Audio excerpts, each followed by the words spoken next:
Purpose. Hello, welcome to Youth of Purpose, a show that is here to give you a platform to be able to contribute to your country's development, but also transform your lives as young people. My name is Ivan Tumukonde. Welcome to the show. Today on the show, we are looking at something that is very pertinent in our lives, and we are looking at mental health. This is an issue that is, affecting very many of us, not only here in Uganda, but all over the world. And we want to be able to look at some of the causes of mental health illnesses and what can we be able to do as young people to make sure that we avoid suffering from such. One, at most times we look at, what comes out of mental health illnesses. We talk about depression, we talk about the stress, we talk about the drug abuses that usually cause that. And we want to be, digging deep into that discussion and helping you, the person out there, if you're going through depression, stress, and all the other sorts of kind of mental health illnesses, to understand how you can be able to overcome that. And with me, I have very capable, knowledgeable young people that are going to help us to have this discussion. And starting from my far left, Diana, say hello to the viewer. Hello viewers, I'm called Kebirungi Diana. I'm a counselor at AIDS Information Center. So like he said, we focus more on the outcome of mental health challenges other than focusing on prevention. So we are here to look at how we can prevent people from getting to that that part where we have to bring in interventions to help. Why go that far yet we can avoid it? So that is what we want to tackle today. Thank you so much. Gentlemen, kindly say hello to the viewer. Hello, the viewers. I'm Kanike Ronald from AIC. I'm a peer educator at AIC. I lead youths who are HIV positive. I make sure that they have to take the medications well. I'm here to honor. You're welcome to the show. You're welcome to the show. Right next to me, Lynn. Welcome to Youth of Purpose. Thank you. Kindly say hello to the viewer. Hello viewers and everyone watching. My name is Evelyn Anecho and I'm also a counselor. I focus more on HIV and other issues that definitely need counseling. Thank you. Thank you so much, Lynn. And I'll start with you. What is mental health? Well, thank you for asking that question. Now, mental health involves one's social, psychological and emotional well-being. So when we put all those three together, that means we want to see that the way someone is emotionally healthy, someone is mentally healthy, physically healthy, the way they relate socially with other people is also healthy. So these three basically connect. One can't do without the other. So the way I think, the way I behave is going to depend on how I think and how I act around people around me. Yes. Diana, what's your perspective about mental health? Yes, thank you. I think mental health is a state of mind. Like where your mind is at is what is like your output. If your mind is not sane, it means whatever you're going to do is going to be distracted. So when we talk about mental health, it's the general well-being of someone's mind, so that productivity is where it should be. Yes, that's my idea. As I understand, mental health is a very, very big issue, not only here in Uganda but worldwide. Give us a picture. I understand you so much engage people out there in the communities. What is the stand of mental health here in Uganda? Particularly among the youth living with HIV, mental health was at 51%. 51%? Yes. Wow. Clients facing mental health challenges was at 51%. That means every 100 people, 51 of them have mental health issues. Yes. Wow. And those are the ones that are diagnosed. But remember that those who are not diagnosed, so it's left out there, but there could be more. And because of that, the UNAIDS is trying to add another 95 to the 395s that we already have. Wow. That 95% of people living with HIV should know their status. 95% of people who are HIV positive should be on medication, and 95% of people who are on medication should be virally suppressed. So because they've also identified that people's mental health is affecting their adherence, so they've added another 95% where people on HIV medication have to be mentally upright. So even in the documentation that we do, even in the diagnosis that we do, or the adherence sessions that we give, there's that section where we have to look out for mental health.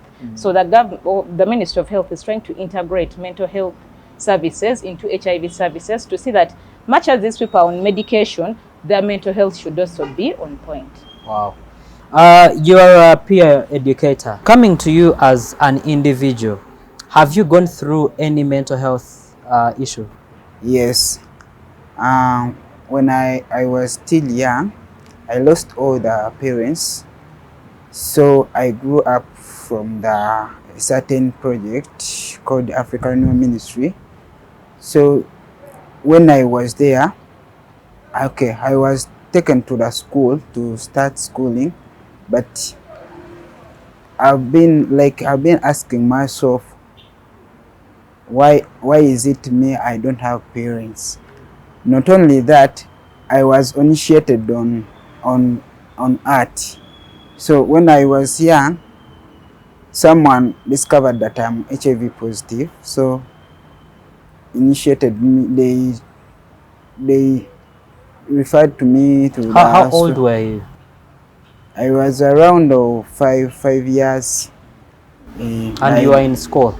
Yes, I was. Yeah, I was in school because that project helped me to take me to the school. But I kept asking them why I'm taking the medication. So for them, when I reached to 10 years, I've been with them asking them, why am I taking this medicine? What? So at 5 they didn't tell you are suffering from? At 5 they didn't, because for them, there's someone whom they attached to me. So that person was there like to deceive me, was deceiving. No, you take this medicine. Protect you, yes, actually. To protect me. But afterwards, he told me the truth when I was around 13. So he told me that, you are taking the medication because you are HIV positive. But for me, I didn't take it as a serious issue. Did you even understand what HIV meant by then? No, I didn't. So for me, I didn't take it as a serious issue until I went to the boarding in secondary level. So there, I usually take my medicine, but not hiding them. I usually put my bottles there. So my schoolmates, they used to see the bottles, say, hey, you, now you're HIV positive. Even they had the other conversation saying that, so that for them, they used to discriminate me when I don't know why. So afterwards, teacher came out and told me that, Ronald, you have HIV kills. So you kill these people. Wow. So they told me, Ronald, you have to keep away your bottles. So by that time, I said, hey, I'm going to die. So I spent a month, like, I don't want to be in class. I don't want to talk with anybody. So I separated myself from other people. Then afterwards, I ran away from the school. I went back to the organization.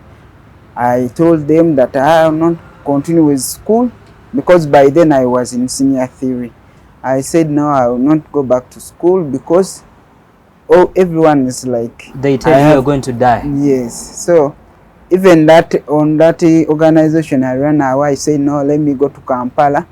I start a new life. I dropped out from the drugs. Then I ran away. Afterwards, they captured me from there is a place called Bujuko, because I was walking to Kampala. So there is a certain man, it was night. That man told me, you young boy, where are you going at this time? I said, I know, I'm going to Kampala. I want to go to Kampala. So at that time, Where were you coming from? I was coming from Mubende. You came on foot from Mubende? Yes, up to Bujuku. So that person captured me and said, no, you have to go back at your place. I said, no, I don't have parents. Even if when I was in that organization, okay, I called him my uncle. He used to encourage me, Ronald, you have to take the drugs. But for me, I was like, I'm tired of drugs because the discrimination from the school. So when I reached Bujuko, that man actually reported me to the police. Then they took me back to the police. Actually, they caned me a lot of strokes. Even I don't know. We might not be able to finish the story. Where do you get the savior that helps you to be able to accept the situation that you're in? When I go back to Mubende, to the same organization, okay, that uncle used to encourage me that one time you will become a strong man.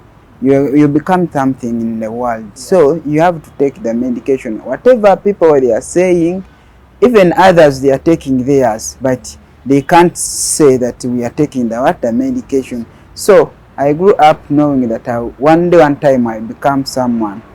No, I liked so much like clubbing and other people, but I changed my mind. Then after I said, no, I'm going to become a counselor. I want to become a counselor. So the hope to become something in the future helped you to accept who you are and focus your life. Thank you so much. We'll be coming back to you, Ronald. Coming to you, Lynn.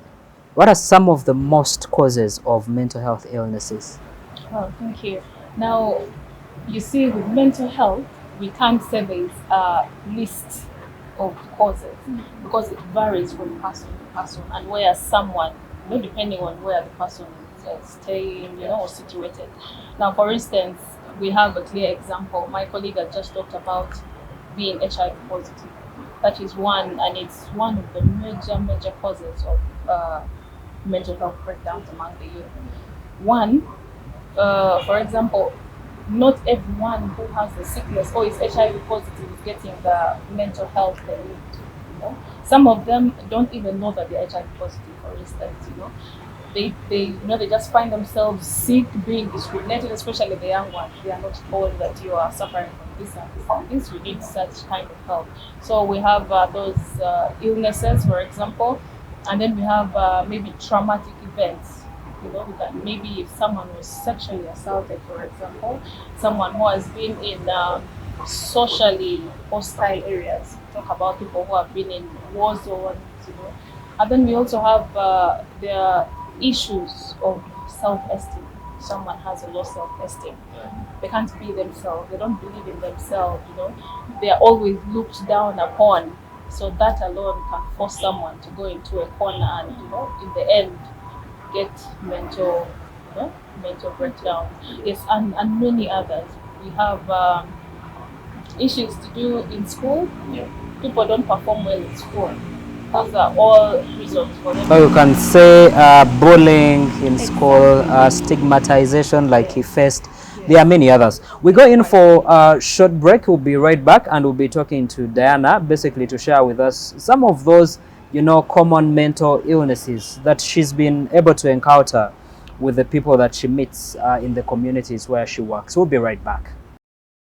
Welcome back. This is Youth of Purpose and we are still talking mental illness. How can we be able to overcome that challenge as young people, and what can you do to make sure that you keep yourself mentally healthy? Diana, out in the communities where you engage, what are the common mental illnesses that you encounter? Mostly depression. Wow. Depression surrounding the fact that people think they're going to die. People think when they're diagnosed with HIV, that's the end of life, that they cannot work, they cannot do anything anymore. So we try to follow up with our clients, even with phone calls, just to make sure that they're okay. So when we are doing our adherence sessions, we try to probe as much as we can, because the first indicator that this client might have a problem is missing appointments. If someone misses the appointments, you know, why is that? What is the challenge?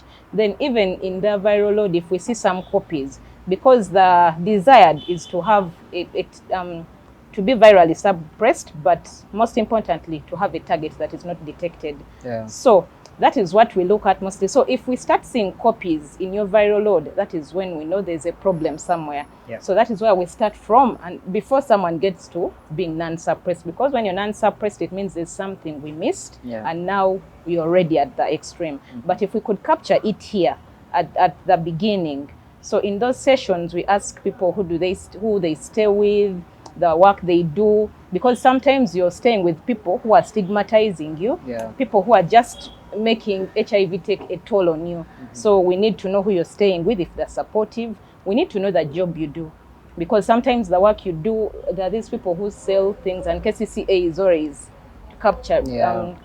confiscating their things. Yes. So such people, we need to know why you missed your appointment, why you sick, why you know, did your boss refuse you to come?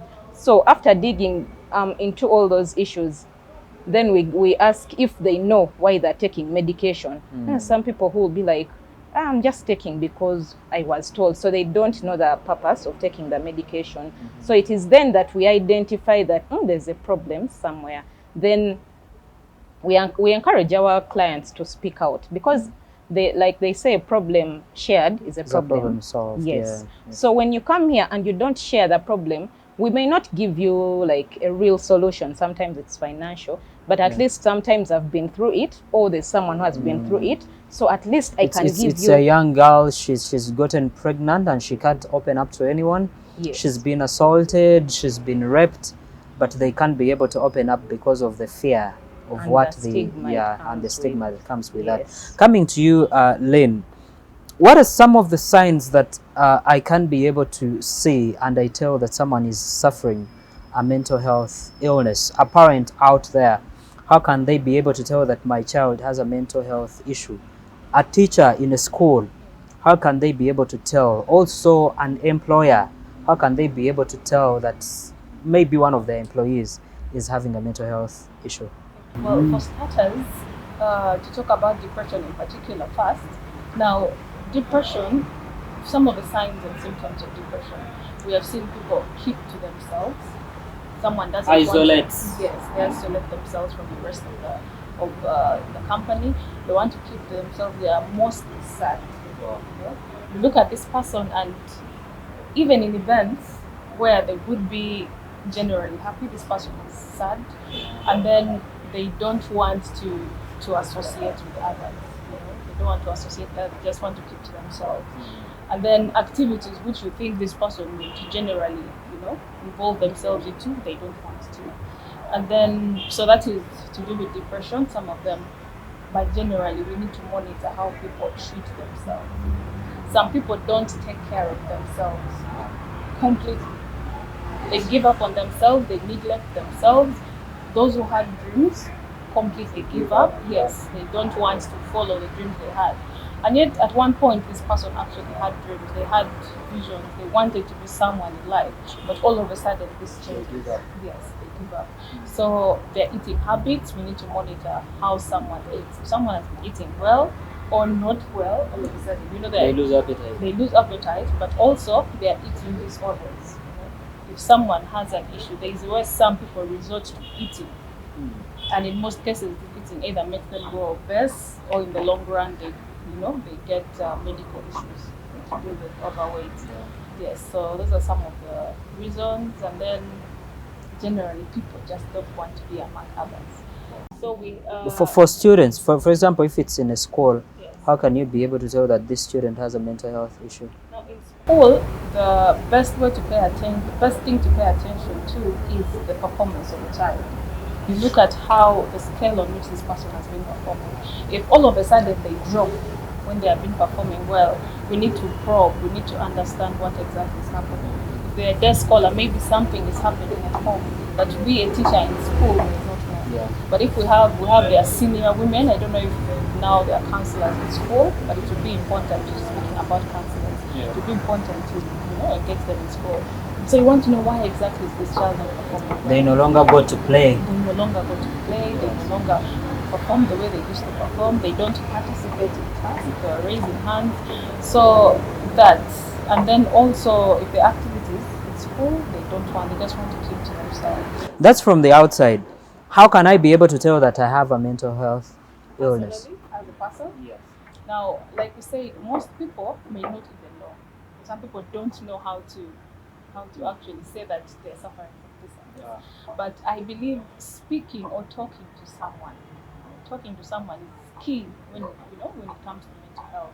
So first of all, if you realize you're no longer interested in things that you used to be interested in before, you don't know why, but all of a sudden, if you're not a sleeper, you end up sleeping for long hours, which never used to happen to you. So all those are things you have to put into consideration and ask yourself, why is this happening to me?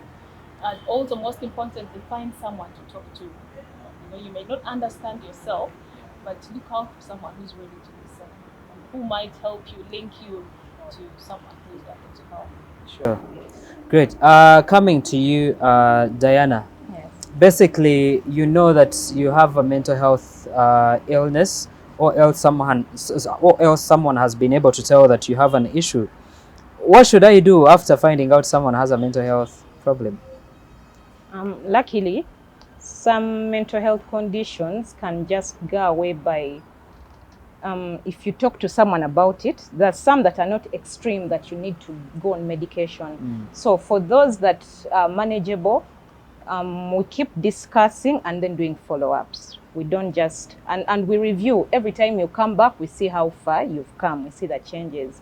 Now, I'll give an example of Lynn said sometimes you don't even know that you have one. Now, like me at work, I'm lively and I disturb people. So if I greet someone in a humble way, like, what is wrong with you? Because usually I'll come jumping around and then... You will not be the person that comes and says, hi, and go. Move away. So even when I just did, good morning, manager. Diana, what is wrong with you today? Yeah. So there are those people who have known me, and when they see that change, they'll know that something is wrong. Yeah. And even before, I also know that something's really wrong with me. So when they tell me that, Diana, something is wrong with you, that's when I'll sit back and remember, this actually happened and all that. So sometimes even the people around you, they can help with your mental state. Yes. Okay, coming to you, how were you able now to be empowered to empower others, and what gives you the courage to become a peer educator, and what exactly do you do with your peers? At the facility where I am, I'm a peer educator for the youths. So for me, I've tried to my level whereby to initiate new programs for the youths such that they can go through those mental health problems. We have a debating group which is for the youths. We normally get the topic to talk about, we debate on it, and so that we can address all our issues. Thank you so much. Coming to you, Lynn, as we conclude, let's touch a little bit on the outcomes of mental health illness, and for example, look at drug abuse, look at people who commit suicide or start hurting themselves. People choose to go to do alcohol as a solution. What are some of those outcomes of mental health illnesses? You realize in most cases, when someone says they are addicted to alcohol, or there must be a story behind how they got to start taking alcohol and then it. So most times, yes, we know it is peer pressure. You see your peers and then you think you want to be like so and so. I want to be as confident as so and so. But most times there's an event, there's a traumatic event, possibly loss of a loved one, possibly no self-esteem, because many are told, if I take this, if I use this kind of drug, I'll gain the confidence and my self-esteem will shoot. So there's a reason, there's always a reason, and most times it's also to do with what they went through, which affect them mentally, and they end up resorting to something they think will make them feel better, like taking alcohol, like smoking, use of those substances. Yes, and unfortunately, we all know that use of these substances prolonged use of these substances results to sicknesses. We've seen people having lung Actually, cancer. they worsen the mental health. Exactly. Yeah. You know, people have organ failure just because of smoking, because of drinking, you know, and they're also isolated. People don't take people who are addicts seriously. No one takes anyone. Actually, once you hear so and so is an alcoholic, they don't take you seriously. So, to some extent, if you don't change, you're looked at as a nuisance. No one is going to respectfully deal with you as a person. Wow, Diana, for a person outside there who wants to keep themselves mentally healthy in 30 seconds, what should they do? I think these people should, first of all, know themselves. You should know that when I'm not doing things the way I should do them, something is not wrong with me. Something is wrong with me. And even the people you surround yourself with, they should be people who bring out the best in you, because then they'll be able to identify where you have a challenge and then they'll help you out of it. But most importantly, I would like this to go to our parents. I think when we're raising our children, we should, at the onset of puberty, we should start monitoring their mental health, because this is where everything starts. It's a stage of curiosity, it's a stage of self-understanding. So if they're not monitored, they'll fall into the wrong hands that will actually worsen their mental health. So I call upon parents to monitor their children's mental health. If you see a difference in your child's behavior, if you see a difference, a decline maybe in class, just look out for their mental health. Ask them what is going on. Be involved. You know, we pretend to be so busy. We've left our children to the maids. We come back late, we leave early, so we are not, we don't interact so much with our children. But if we could have, maybe every weekend, go sit down with your children, talk to them, ask them how was school, ask them who is your friend and why is that person your friend, why do you like this teacher. My children, I have a girl in P1, sometimes she'll say, this teacher is so hard on me. But when you find out why she's saying the teacher is hard on her, it's because the teacher is trying to ask her to write better. So then you can work with the teacher to get an improvement plan. To make sure the child understands the teacher actually. Yes. What is your last word to the young people out there? Okay, for me, I call upon all the youths. We have to be involved in all the services at our facilities. Please don't dodge your appointment. Take the drugs well, and join us on our program for a youth debate program at AI. Okay, thank you so much. That's what we've had for you on this episode of Youth of Purpose. I hope now you know how to manage your mental health better, and make sure that if you have a friend who is going through a mental health illness, you can be the support system they need to be able to become better. Thank you so much for watching this show. See you next time. Youth of Purpose.